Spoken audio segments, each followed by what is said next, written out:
Film ini dimulai dengan memperlihatkan 8 kandidat yang berasal dari kalangan dan ras yang berbeda akan mengikuti sebuah tes untuk masuk ke dalam sebuah perusahaan yang besar tapi misterius. Setelah melewati berbagai seleksi yang sangat ketat, 8 kandidat ini kemudian akan mengikuti tahap akhir seleksi, yaitu sebuah ujian. Mereka kemudian memasuki sebuah ruangan yang di dalamnya telah disediakan kursi dan meja beserta kertas dan pensil di atasnya. Setelah itu pengawas ujian masuk dan menjelaskan kalau ujiannya terdiri dari satu pertanyaan dan akan berlangsung selama 80 menit. Tapi di sini ada 3 aturan yang harus diikuti sama mereka. Aturannya adalah: pertama, nggak boleh berbicara atau berkomunikasi dengan pengawas ujian ataupun penjaga pintu. Kedua, nggak boleh merusak kertas ujian. Ketiga, nggak boleh meninggalkan ruangan dengan alasan apapun. Kalau ada yang melanggar peraturan tersebut, maka dia akan didiskualifikasi. Sebelum memulai ujian, pengawas ujian bertanya, "Apa ada pertanyaan?" Lalu kandidat-kandidat lain nggak menjawab, yang berarti di sini mereka udah paham. Lalu si pengawas pun pergi dan ujian pun dimulai. Semua kandidat bingung pas melihat kertas ujian yang ada di meja mereka hanya bertuliskan kandidat dengan nomor urut masing-masing kandidat, tanpa ada satupun pertanyaan di sana. Mereka bingung karena mereka disuruh menjawab satu pertanyaan, tapi nggak dikasih pertanyaannya. Setelah beberapa lama, karena bingung dan ngerasa tertekan, seorang kandidat yang berasal dari negara Cina akhirnya menulis sebuah kalimat di kertas ujian tersebut. Tetapi dia malah dikeluarkan dari ruangan karena dianggap merusak kertas. Beberapa lama kemudian, kandidat lainnya mengetahui kalau ternyata mereka boleh berkomunikasi satu sama lain. Nah, setelah mengetahui hal tersebut, 6 kandidat lainnya mulai berdiskusi dan bekerja sama buat nyari pertanyaannya. Kandidat yang dijuluki White menjuluki kandidat lainnya sesuai penampilan fisik dan warna rambut mereka, yaitu di sini ada dark, brown, blonde, black, dan brunette. Sementara yang lain bekerja sama dan berdiskusi, satu orang kandidat hanya diam dan mengabaikan orang-orang di sekitarnya. Kandidat ini dijuluki Deaf, yang artinya tuli. White di sini menjadi semacam pemimpinnya para kandidat. Mereka kemudian mulai melakukan berbagai cara dan eksperimen untuk menemukan pertanyaan tersebut. Pertama, mereka menerawang kertas ujian dengan lampu utama, tapi mereka nggak menemukan apapun.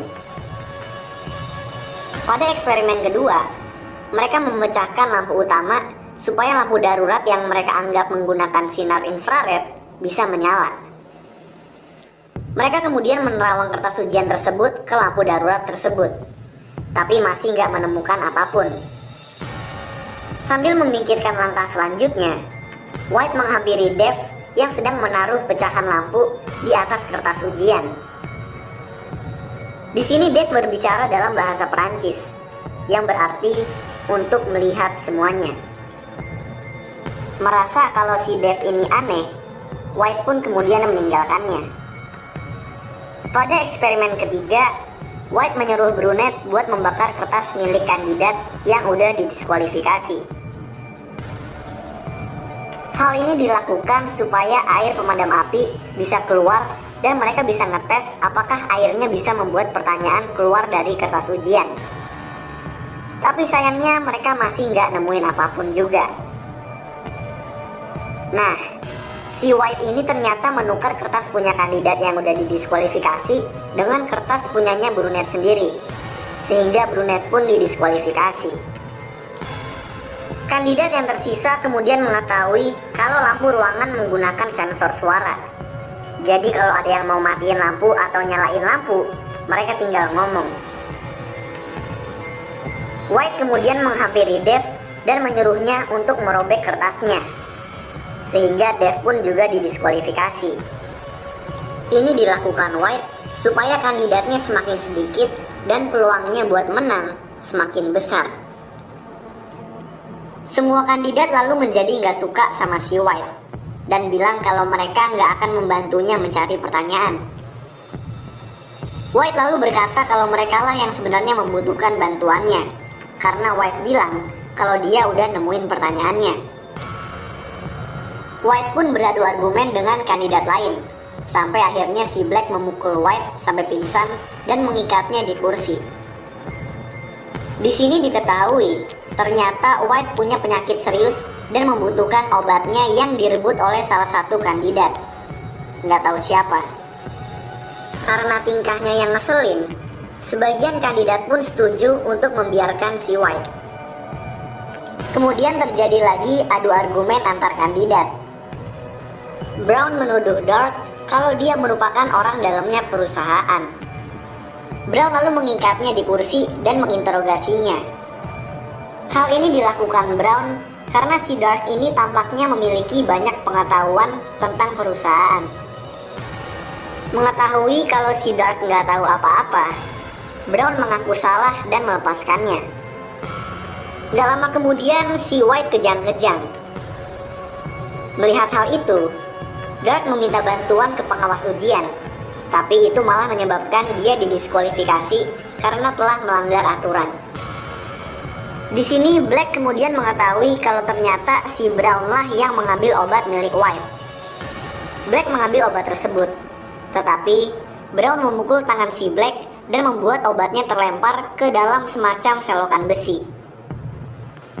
Dengan usaha yang cukup sulit, Brown akhirnya bisa mengambil obat tersebut dan kemudian memberikannya kepada White sehingga White pun kembali sadar. Brown kemudian membebaskan si White. Tapi si White ini malah kembali ngajak ribut dan dia malah beradu argumen dengan Black dan mengatakan kalau menurutnya perusahaan cuma akan merekrut satu kandidat doang. Jadi si White ini kemudian berniat menyingkirkan kandidat lainnya. Di sini White melihat pistol milik penjaga. Tapi karena Black udah mengetahui niat jahat si White, dia pun buru-buru mengambil pistol penjaga terlebih dahulu dan lalu menodongkannya ke White. White kemudian berhasil merebut pistol tersebut dan memaksa semua kandidat untuk pergi dari ruangan satu persatu. Brown merupakan kandidat pertama yang dipaksa oleh White untuk keluar dari ruangan. Brown menurutinya dan dia pun didiskualifikasi. Selanjutnya White memaksa Blonde untuk pergi. Saat sedang berjalan keluar, Blonde mematikan lampu ruangan. Si White lalu nembak-nembak asal. Nah, saat lampunya menyala, Black terkapar di lantai akibat terkena tembakan. Blonde pun bersembunyi di lorong dengan satu kaki masih di ruangan, jadi dia nggak didiskualifikasi. Sebelum White bisa membunuh Blonde, timer ujian menunjukkan angka 0 yang berarti waktu ujian sudah selesai. White kemudian marah-marah ke pengawas ujian yang berada di dalam ruangan di balik kaca. Nah, White pun didiskualifikasi karena sebelumnya Dev telah mengubah waktu di timer menjadi lebih cepat beberapa menit di saat kandidat-kandidat lain sedang berbincang-bincang. Ini berarti kalau White telah melanggar aturan yang pertama. Blonde kemudian melihat kacamata Dev yang tertinggal, dan di sini dia ingat perkataan Dev saat si Dev menaruh pecahan lampu di atas kertas ujian, yaitu untuk melihat semuanya dengan jelas. Si Blonde pun mengambil kacamata Dev dan pecahan lampu, lalu menggunakannya untuk menerawang kertas ujian. Nah, di sini si Blonde menemukan tulisan question 1 atau pertanyaan 1 di kertas ujian, yang tulisannya sangat kecil. Blonde pun menyadari bahwa question 1 mengacu pada satu-satunya pertanyaan yang ditanyakan oleh pengawas ujian di awal, yaitu, apa ada pertanyaan? Dev lalu masuk ke dalam ruangan.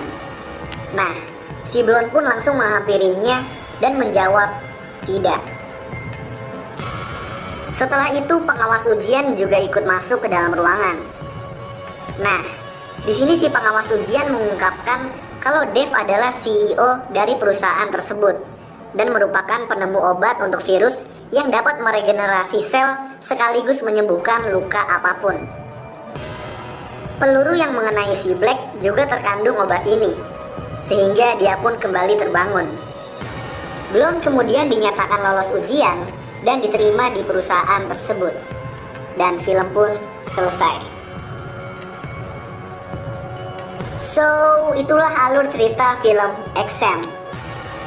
Kalau kalian mempunyai rekomendasi film lain yang mau gue jelasin alur ceritanya juga, kalian bisa tulis di kolom komentar di bawah. Dan kalau kalian suka sama video ini, kalian bisa klik tombol like dan klik tombol subscribe biar bisa mendapatkan update-update tentang video-video gue selanjutnya.